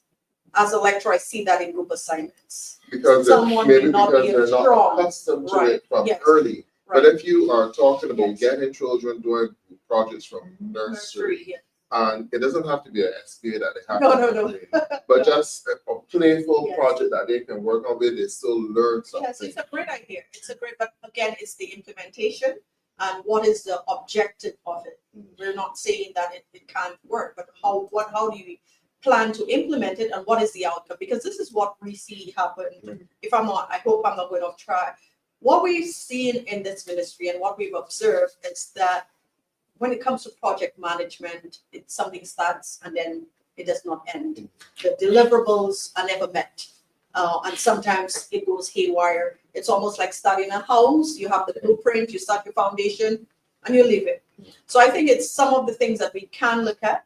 How does it work? What are the best ways? And also, most importantly, how we train our teachers to assess students that do those group assignments, because all that is important as well. How do teachers translate that into learning outcomes as well is very important. I think that would be Vygotsky's style of learning. Yes. Trying to show me no, Andre. I didn't really heard a long time ago, but the name sounds familiar though. Right, and I think that would be that learning style in terms of Vygotsky. Yes. And it is pretty useful. And don't forget that what we are doing in education is preparing persons for the world of work. Correct. And in every environment, even at a political party where you're volunteering, you have to work with other people. Yes. You have to do group projects. And maybe that's where the phobia comes at university where you don't normally work with other people, and now you're thrown into a group with a whole bunch of people that you don't know and probably don't even like, but you have to work with them. So, and you find that group work is a faster way of getting to learn a wide variety of things. And if I could put 2 points in there, the thing is, it probably is needed from very early because the most individualized person you can find is a 3-4-year-old. So when we start project work from that early, it gets them into that concept of working together because, you know, and you let free play, you learn a lot about child when you let them play freely. And you listen to the things they say. And so when you recognize that a child is very self-centered at that point, it's all about me. So that is my, even though that the toy belongs to the school, it's my toy. So the child, a fight started or so because of this my toy. So if we can get it in that stage, at the early childhood stage, like you said, it mushrooms personal into skills as they well, develop. which is important. Correct. So those are things that you need to look at. And then we need to come back to the Media Resource Center and the need for that to be doing more. And on that point too, content, you mentioned content. One of the things I hated to see as a child was all the literature coming out of Trinidad. And we have lots of, and there's a plus for all my colleagues out there. We got a lot of gifted teachers in Barbados who writing stuff, producing content. But the problem is getting the buy-in from the hierarchy to use that content in the classroom. We're still buying stuff from Trinidad. We're still buying content from Jamaica. We're still buying content from all over the place. But we have pages out there writing pages, stories, writing, but we can't get them into schools. And again, I think that's somewhere where the Media Resource Center can come in terms of getting, and they're always encouraging people to bring your work.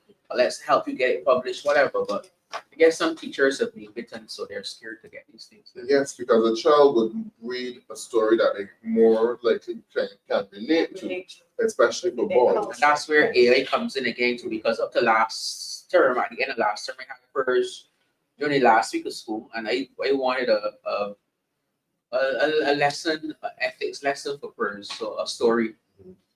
So I went to the chat GPT and I told it exactly what I wanted. I told them I wanted based on, I use my own school name, so I want the children to be able to connect. So I use my own school name, I use the neighborhood name, everything. And when I read this story, children, because it was all about them, basically, it was about park, it was about Pilgrim Road, it was about Time Water. So they're hearing things that they know, so parsley community that they know. They heard the name Simba, told you primary. So chat GPT all the way people's the union was actually looking at AI for our conference for the last 2 days, and that's something we just came out of a workshop today. We had the full discussion and everything, and that's something that teachers we're being faced with. We have to learn a whole set of things come into play, like you said, in terms of ethics. CX as well. Yes, the lady from one of the presenters is actually from CXC. CX is now looking to it. Yeah. They have something to launch pretty soon on the app. Right. I think it's what is concerning is in terms of how we regulate, and how you grade a student, in terms of if the student use, and it's not only ChatGPT but other AI applications. And so it's very important in terms of how we allow students, but we have to teach students in terms of best practices of using those technologies particularly. So a framework has to be designed. The ministry has to ensure that at the same time we use it, that we do not violate those technologies as well. Okay. And while Dwane mentioned the Barbados Union of Teachers, their conference going on, would like to congratulate them on their 51st anniversary and wish them well in their conference. And I believe the elections are tomorrow as well. Today, the elections. And the elections are tomorrow. But we want to go on a little bit deeper into the research and some of the recommendations made. And I am going to shock you a little bit when I come to a World Health study, which was also done as well. The second component of a whole education approach to reform in Barbados is to revamp school curricula. Wants the need to focus most of their time and effort on preparing children for the level plus examination has been eliminated. Primary school teachers will be able to deliver a broadly based and relevant curriculum. This would include developing a balance of basic academic skills, including reading, writing, and mathematics, along with interpersonal skills needed for developing the personal confidence necessary for a successful career and productive life. To help them in these tasks, teachers will be able to use the criterion reference testing, recently introduced in Barbadian primary schools, to target teaching on areas that need to be developed for the individual children as well as for entire classes, thereby ensuring that their teaching is effective in optimizing learning. Criteria reference testing is a type of formative evaluation and feedback that has been found by educational research to be one of the most effective strategies for improving educational attainment when widely implemented. Now, we do use the criterion reference test where we do administer it, but I think that where we have fell down is that we are not collecting the data and we are not necessarily using it. Policy development. And for policy development. So Felicia, this is a burning issue for you, so I will give you 2 minutes to jump in on that. Right, and I think that is something that the ministry really need to think about very holistically, the approach that we have the data and we use the data to foster that kind of learning structure as well. Because you cannot tell me that over a 5-year period, you cannot see a student failing or student grades within that period of time. And so the ministry has that responsibility to use that data for policy development, particularly in the education system. This is and that is something that we have, and we've been lacking that in terms of using evidence-based to formulate policies that will help guide and structure our ministries. And so if we have the technology, we should use it. We should use it, because one of the things that we're seeing, what the teacher association is saying, is that there's a concern for technology use. There's the infrastructure, technological infrastructure. There's still a concern for that. So in as much as we want AI in schools and everything else, there's still a lot of schools that do not have proper access to the internet. So all of those matters are very concerning. Again, it comes back in terms of the misallocations of funds, where those funds are being allocated, where those funds are being spent, and what is the outcome of it. And we haven't seen the tangible outcome.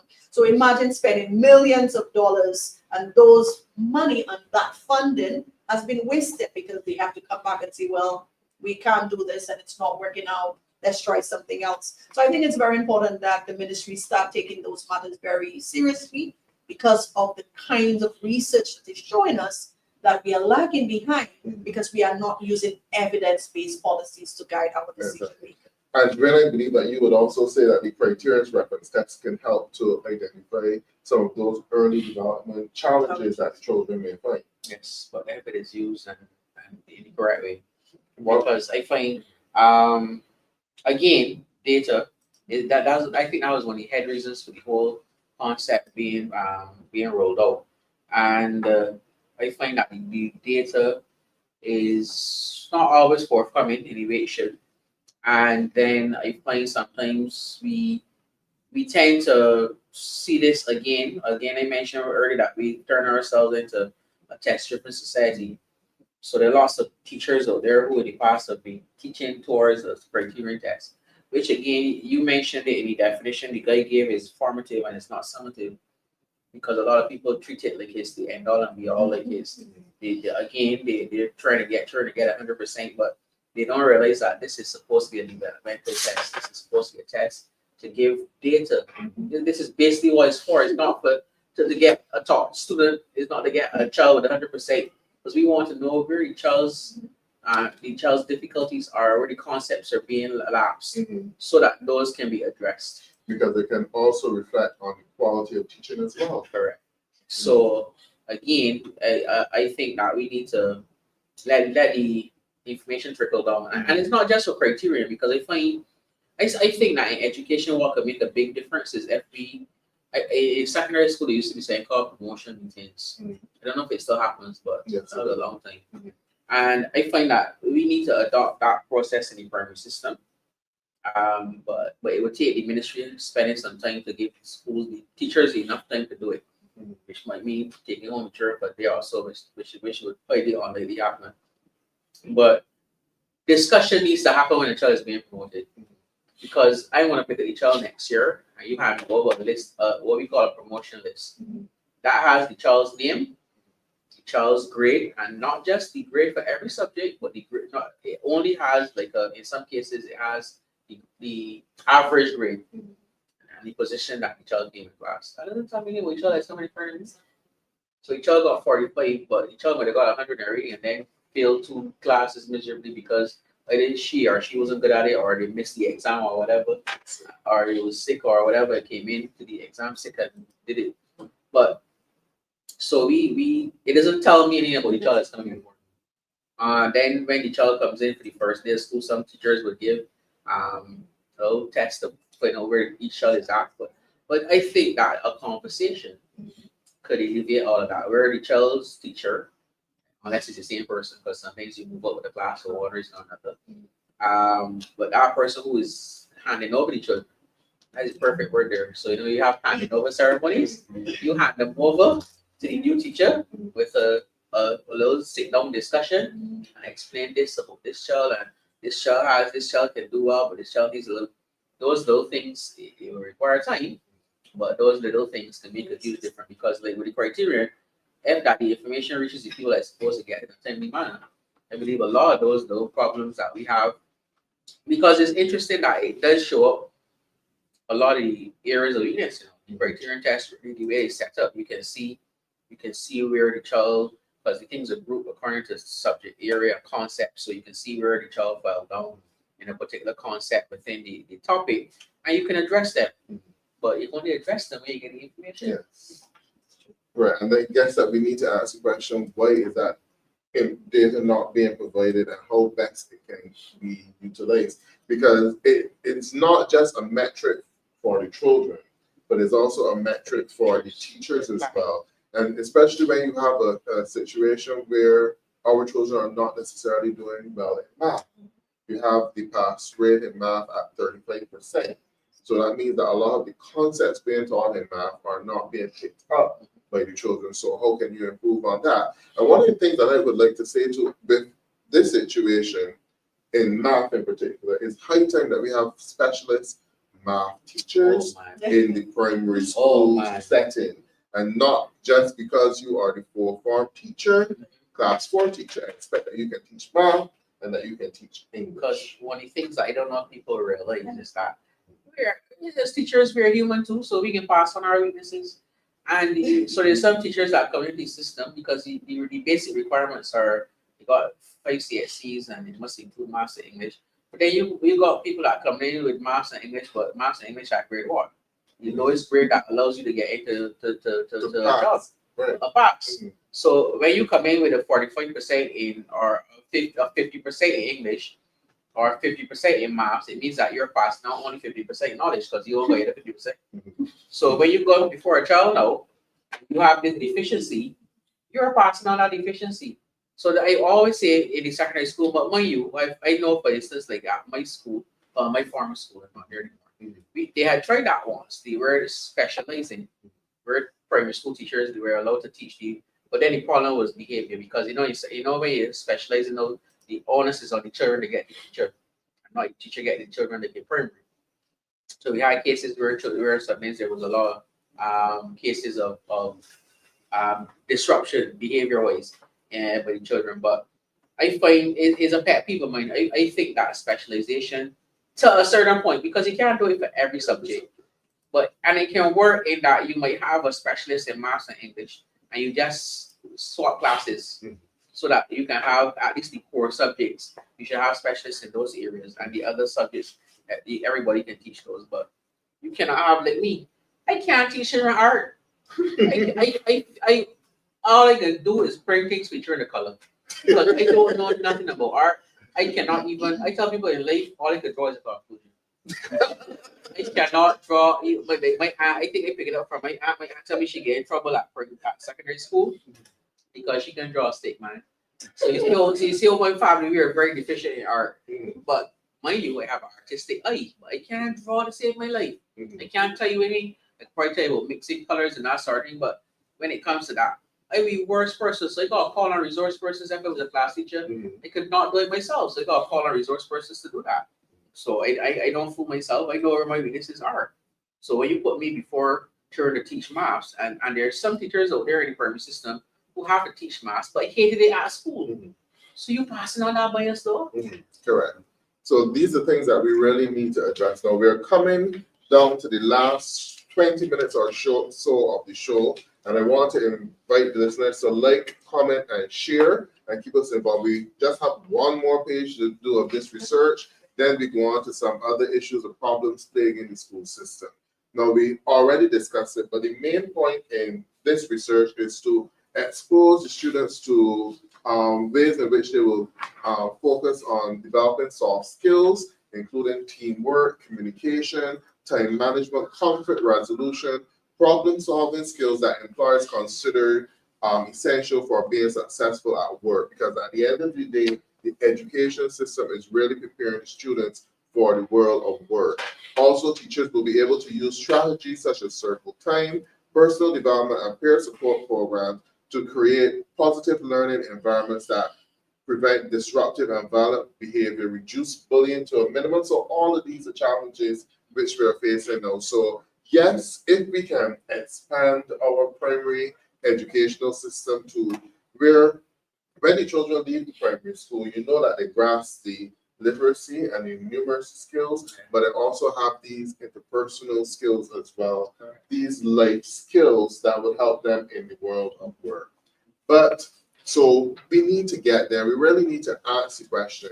A government that has been came in 2018 and promised educational reform, and up to this day, 7 years later, and millions of dollars down the drain pipe, we have not been able to see any tangible evidence of educational reform. But we can see problems plaguing the school system, which are growing. And I will go to an article from Barbados today, an editorial on the 17th of October, which reminded us of the Grantley Adams School being closed for the entire school term due to environmental problems, which we dealt with a molehill, which they're creating into a mountain that can be easily tackled. And it also said that over 7,000 students between 2010 and 2022 leave without qualifications, and that the students impacted negatively by virtual classroom during COVID-19 pandemic, and yet still for a whole term, students at Grantley Adams had to do their learning online. Do you know if any assessment was done with those students to see what areas need to be picked up and focused on? How many students were actually online for all of their classes, and the classes which they're missed, opportunities for additional classes? Will these students have an opportunity to have a summer school program where any areas where they fell behind? Because this just happened. Yeah. Just happened. Any areas that they fell behind in, that they'll be able to get refreshers? Or are we creating another batch of students to fail the school system? Well, we can only know when we see the results. And that's what usually happens. When the results are out, we will know how those students were impacted. But I did remember that they had some remedial classes for those students. But we also have to keep in mind that some of the students, it was their first term, and they were using those new tablets that had so many difficulties and challenges. And so what we would have to do as a party is to just take note of the data, what is happening, and to advocate on their behalf. This is what we have been doing on behalf of the people of Barbados, is to intervene by advocacy to ensure that we speak loudly on behalf of those students and their parents and teachers as well, because teachers were affected as well. And so such matters, it was one of the most devastating matters dealing with schools, and having those students during their first term, during that time, and that constant telling us, well, yes, it will be reopened, and it was never done. And I think that kind of transparency really gave parents a sense of distrust in the Ministry of Education. And I think what is happening now, from my preview, is that the new minister is now trying to gain or regain that trust. But I don't know.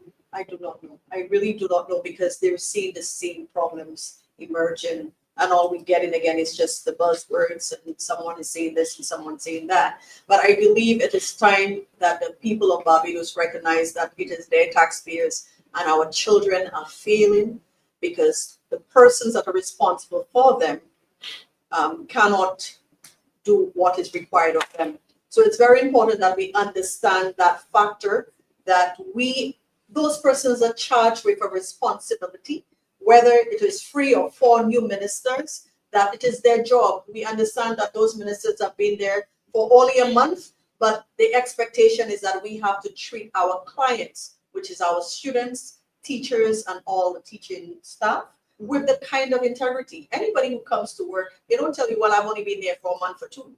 You're getting paid. Yeah. You're getting paid a ministerial salary.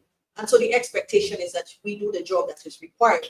And so in most of those cases, I believe that the advocacy is important. And yes, the Democratic Labour Party will continue to advocate on the behalf of students, teachers, parents, and the community on a wider basis. And then we also have, Dwane, the issue of primary and secondary schools being closed last term as a result of environmental issues, which we dealt with earlier. And one of the things that I think that we should be doing in Barbados, we are doing it right now with the crime statistics, but we really should be cataloging the number of hours teaching time lost at schools. I agree. Because, like you said, and it's a case where both teachers and students are affected. And some people out for days, and trust me, there's some that don't make the media too. But there are lots of schools closed for different reasons, and at the end of the day, the children are not receiving the instruction, or even if it is long enough that they implement the because I think there was another school that had to do the online for a day or 2 because of environmental issues again. But again, with so many children not accessing the online, what's really happening? Well, what are we doing with those ones who don't have access to internet in homes? And trust me, COVID proved that to us as ITCs that yes, it is plausible to want to do these things. Yes, you need to be adept with technology, but that is where the grim reality hit home that there are children living in homes. We talk about devices, but there are children living in homes without electricity. So if you go electricity, devices ain't work. Or even if you get them plugged in for a day or so, they can work for a couple of minutes and they're done. So those things need to be addressed. Where you can, when you provide those things or have them in an area, at least an area in the community where we're about to talk about community centers, a couple DLP TV shows back. Or those community centers, that's where they get the importance again as well. Because we need to provide some place where if it can't happen at home, if it can't provide it, and to me that is not impossible, because you can provide packages for the at-risk students where they can get the little dongles or whatever. There are different things that can fix that. But again, it takes money, but we need to make sure that our educational theme is that each child matters, and we need to live that. We need to not just say it, but we need to live it. All right, then we go on to another article, Challenges in Education by Ralph Jammett on the 20th of September. And this really highlights the incompetence within the ministry and the ministers as well, because it seems as though the simple things that they cannot get done, the molehills that they turn into mountains. You have a situation with late notifications of the transfer of principals and teachers for the 2024 Michaelmas, that's the correct pronunciation term. And the ministry actually agreed that the communication of the transfers was a disaster.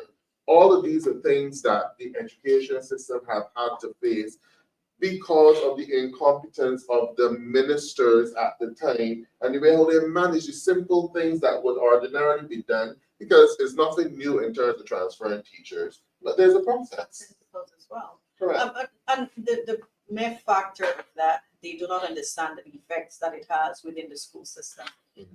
That when you transfer principals or teachers, they have to make preparations for the other schools or other classes, and all of that. What it does, it actually does not take in consideration that the teachers and principals are human beings and they need to be respected. You cannot call someone the night before to tell them what school they be allocated to or transferred to. I think it's a lack of respect and integrity and the treatment that those persons within the ministry, and I think they deserve the respect that you treat them as employees, but at the same time that you understand that they're human beings as well. And so you have to take that into consideration. And I believe also, and I have to say that, and I think Dwane, you touched on it, that some of those individuals do not understand what it is to be in a school setting.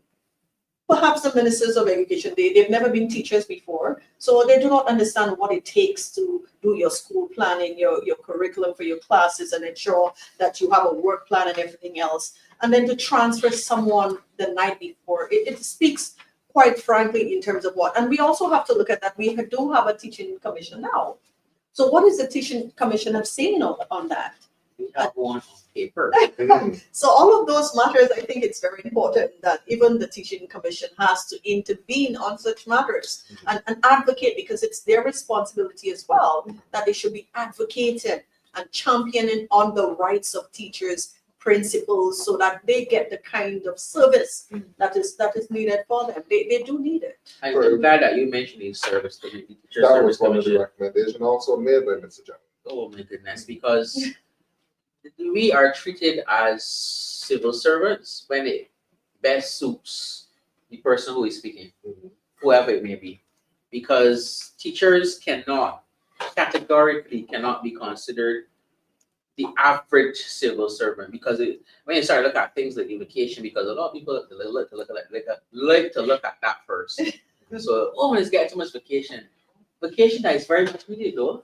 And then given that the average teacher does not spend, look at us today. 2 weeks Easter, most teachers were in Easter vacation classes. Most of us were union conference. Most of us would have been teaching class 4s for the entire 2 weeks to get them ready for the common entrance. And then the secondary schools, they're dealing with the fifth formers for SPAs and stuff. So it's not really a break. We get a chance to get away from the classroom, but still, and then most of us still end back up in the classroom. So leave out Easter.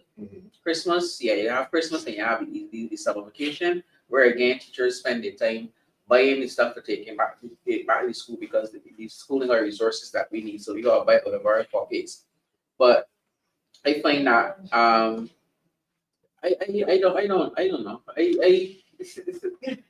It's a funny thing. Yeah, I understand, but that is something definitely that any caring government, because it affects the culture of the schools. When you, in 2023 to 24, they transferred principals again unceremoniously within a few hours of the new school term. And some of them had been in staff meetings with the other staff the whole week before. So it disrupts the school, and then the new principals or teachers who come in now have to learn the culture, and they have to learn the whole organization. So for some period of time, and then you also have a situation now, even at secondary schools and students doing CXCs, that if a teacher is on sick leave, they're not replaced. So there's no one teaching those classes. All of these are things that we need to deal with. You were eavesdropping. But at the BUT at our conference, that's one of the things that I raised. I said to the union that we need that. I would like them to push that Barbados has a dedicated relief teacher system, substitute teacher, because in other jurisdictions they have them. Yes. And I believe that is something that we need to look at seriously, because absenteeism is something that will happen. Teachers have lives as well. They have sick parents. They have children that get sick, and those things are not planned. As some people like to think that you just stay home for willy-nilly. We don't. Well, most of us. And when these things happen, we need to have a system where somebody can come in, pick up your lesson plan for the day, and run with it. Correct. Because the ministry, like you said, over the last couple of years, one time the rule was if you're going for 4 weeks, they would provide a substitute teacher for, I guess, economic reasons. But nowadays, people going on long leave, and nobody can replace them. People going on sick leave for more than 2 months, and they still. So that 4 weeks, things So therefore, the students are at a disadvantage. Correct. And then the staff that remain are overburdened to deal with. So when you had 6 teachers now and dealing with 4 classes, you got 6 teachers dealing with all 6 classes. So their teachers not getting off lessons because you got fully teachers who would have been facilitating off lessons to whole classes. So then everybody's tired, everybody's dying. Great. All right, we're coming down to the last few minutes of the show, and there's one more piece of the show, because we really need to bring this home to show the damage which is being done. Because if you do not have a well-functioning educational system, you also will have a society that will be in chaos, with young people who are not necessarily productive. There was a study done by the Caribbean Educational System, What Do Declining Pass Rates Reveal, by Leela Bowerquick. This was published on January 21st, 2025 on the World Bank blog. And it basically states that it's a litany of woes within the educational system in the Caribbean and also Barbados. It says that when students across the Caribbean received their Caribbean Examination Council results last summer, a concerning picture emerged. Only 4.9% of students, close to 200,000 students for the Caribbean Secondary Education Certificate exam, passed 5 or more subjects, including mathematics and English. Particularly alarming is the low success rate in mathematics, with just 36% of students passing that subject in 2024. Parents and educators are expressing frustration over low pass rate. The cumulative effects of years of poor education outcomes are deeply concerning, especially given the well-established links between education and negative social impact, such as crime, said Paula Ann Moore, and many of us in Barbados would recognize that name as the spokesperson for the group of concerned parents in Barbados and the Caribbean Coalition with regard to her work. And interesting, I'll repeat it again, the cumulative effect of years of poor educational outcomes are deeply concerning, especially given the well-established links between education and the negative social impacts such as crime.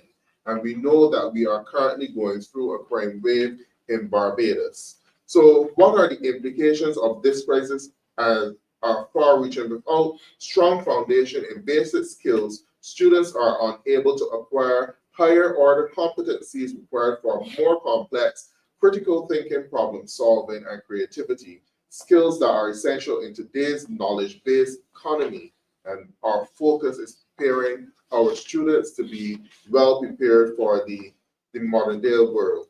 This has a direct impact on economic growth and development, and as a poorly educated workforce is less productive, less innovative, and less able to compete in a globalized world. Then you come to inequality in access to quality education. Adding to the challenge is the persistent issue of inequality in access to quality education. Many students attend schools that are under-resourced and face challenges such as overcrowded, underqualified or demotivated teachers, and often significant levels of violence. The inequality perpetuates cycles of poverty and limits social mobility. Those who attend elite schools are more likely to perform well in national exams, gain access to tertiary education, and secure well-paying jobs. In contrast, the majority struggle to pass exams, limiting their opportunities for advancement. However, achieving better outcomes will require a paradigm shift in the Caribbean education system. Efforts should be directed towards addressing inequality and ensuring a minimum level of quality for all students. Stronger emphasis on foundational learning, increasing resilience and adaptability of education system, strengthening digital education. Now, the World Bank also mentioned here that they are currently doing a study in Barbados, one which was completed in Jamaica and Belize, the Public Expenditure Education Public Expenditure Review. I would be interested and hope that the government will share this information with the people of Barbados on this project, and so that we too can contribute in terms of having a say in how this country develops. But what I must say, that for 7 years, the DLP administration has been in office promising educational reform. And we see the importance of educational reform when we look at the challenges being faced in society with the crime. 7 years on and nothing to show, nothing to report, other than chaos and disruption in our schools. And I give the panelists an opportunity to give their final comments on this. How is it hurting our children? How is it hurting our society? What do we do? So starting with you, Dwane. Well, it has an impact, and that's what people need to realize, that every action what is the law? That every action has an equal and opposite reaction. Right. So we need to recognize that these things will impact on the educational system, and we need to fix them. I mean, urgently fix them because and stop passing on the blame, because I find that Senate is big in Barbados. We like to pass on the blame, and if everybody recognizes that the role that they play, teachers, unions, ministry, education, everybody, parents, community, everybody, all these stakeholders in education. If everybody plays their part, I believe that education can be reformed in Barbados as is the case.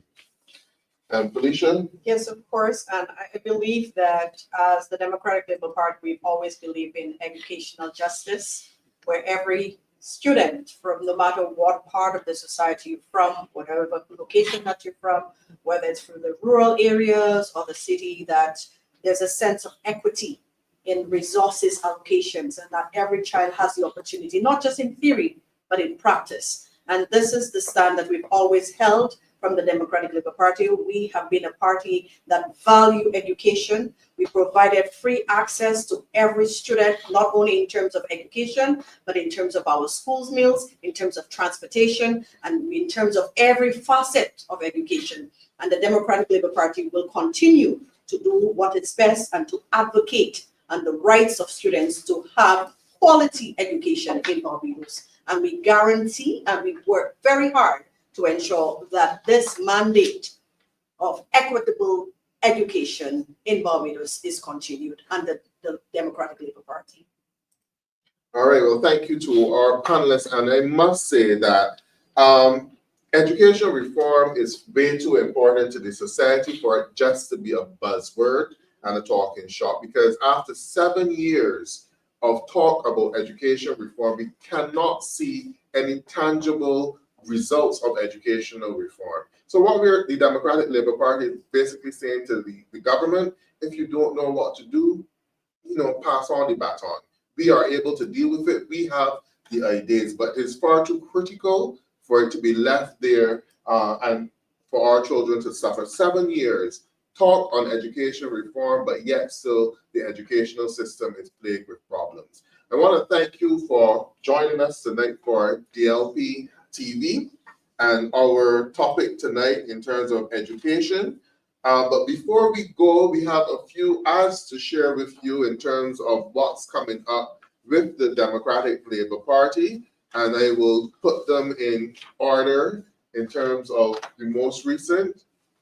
On this weekend coming, you have the DLP St. Michael Central Fish Fry fundraiser, which will be on Saturday the 19th at 5:30 p.m. at the George Street Auditorium. The cost of the tickets is $35, and you can call 269-9014 or 266-9014 or 265-3607 to reserve your tickets. And we are looking forward to seeing all of you, greeting you on Saturday at the DLP headquarters, an opportunity for us to mix and mingle and have a sumptuous buffet ready for you. So that's the DLP St. Michael Central Fish Fry. Then, as you know, the party is celebrating its 70th anniversary, and that will be on April the 27th with the theme Honoring Our Legacy, Embracing Our Future, Fortified by Faith. And we'll be having a 70th anniversary church service at the Restorations Ministries International, Gunsight Road, Britons Hill, St. Michael on Sunday, the 27th of April, starting at 8:30 p.m. And all are invited to join with the Democratic Labour Party, honoring our legacy, embracing our future, fortified by faith. And just to show how kind and giving we are, the first person to message the actual date for the formation of the Democratic Labour Party will receive 2 free tickets for the luncheon this Saturday. So you can comment the date, the actual date for the formation of the Democratic Labour Party, and you will receive 2 free tickets for the St. Michael Central Fish Fry on Saturday coming. So as soon as we see that, we will announce the name of that winner. The date of the formation of the Democratic Labour Party We are celebrating our 70th anniversary with a church service on Sunday, the 27th of April at 8:30 p.m. at Restorations Ministries International. Then we have the Turn Down the Pot and Come, a day of family fun, mixing and mingling, hosted by Senator Ryan Walters and the St. Michael Northwest branch. Their picnic at King George V Memorial Park on, I believe this is the 11th of, no, not the 11th, the 4th, Sunday, the 4th of May. They Turn Down the Pot and Come. So invitation extended to everyone. Turn down the pot and come. You see the poster there online. Sunday, the 4th of May. And you're asked to call 230-2549 to reserve your spot for this family fun day and picnic hosted by Senator Ryan Walters and the St. Michael Northwest branch. And we have, right, the first person will be Miss Bonita Medford with the correct date of April 27th, 1955. So Bonita, I will get in contact with you so that you can get your 2 tickets for the fish fry on Saturday. So congratulations to Bonita Medford. The next event we want to promote will be Mother's Day Scenic Ride going to King George V Memorial Park. This is being organized by the DLP St. Joseph branch, and the buses leave Grantley Adams School at 10 a.m. and stop will include the St. John's Parish Church and the Lighthouse. The costs $30 for adults and $15 for children. And you can also have an opportunity to enter a $5 raffle. I believe that there's a number on the screen for you to contact. 827-4724. Right, 827-4724 to reserve your tickets for the DLP St. Joseph branch Mother's Day Scenic Ride going to King George V Memorial Park on Mother's Day, the 11th of May. So you have quite a few DLP activities coming up, and we look forward to seeing all of you participate.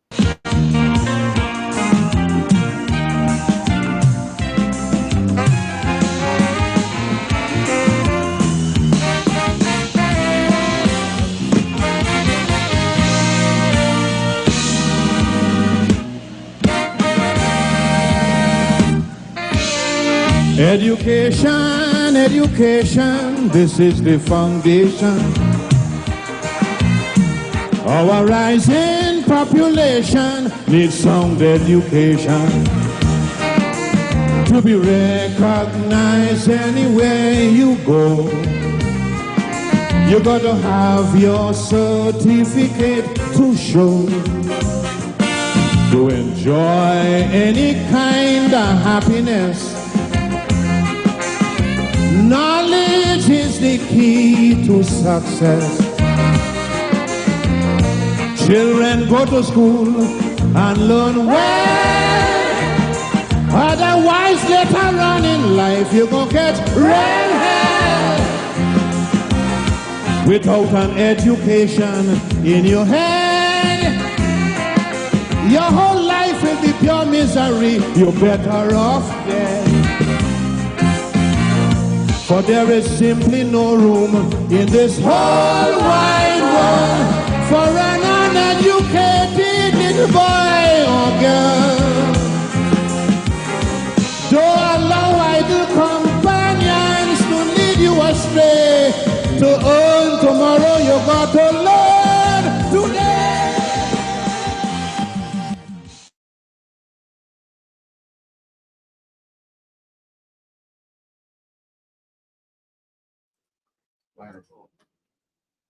Thank you for joining us tonight for DLP TV on Tuesday, where we looked at unraveling the challenges in educational system in Barbados. Thank you and have a good night.